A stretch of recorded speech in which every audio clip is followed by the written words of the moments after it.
Lajrti dhe gjesti përfshihen në një debat të ashpër në mes të shtëpisë, teksa të gjithë banorët janë të pranishëm dhe dëgjojnë me vëmendje.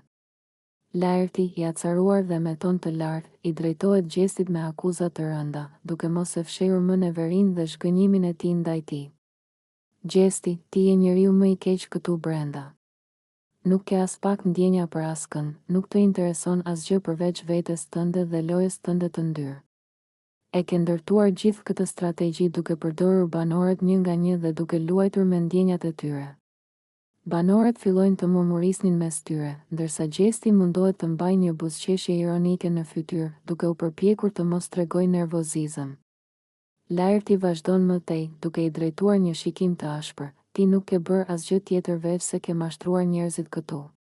Fillimisht po mundove të afrohesh me Eglin, pastaj e hodhe poshtë si një letër të vjetër.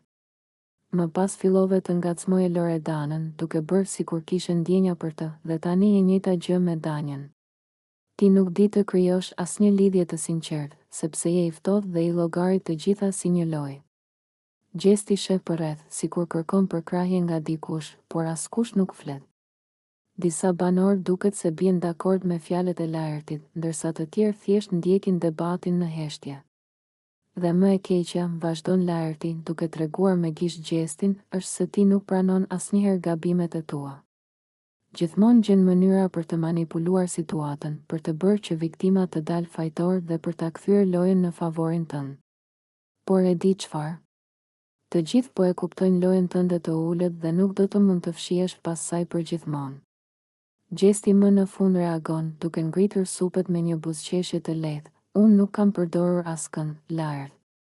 Ndoshta ju thjesht nuk e kuptoni lojën dhe për këtë arsye ju duket sikur unë po manipuloj. Gjithçka që kam bërë këtu brenda, e kam bërë për të mbijetuar, ashtu siç po bën edhe ti, mos më akuzo për diçka që edhe vetë po e bën.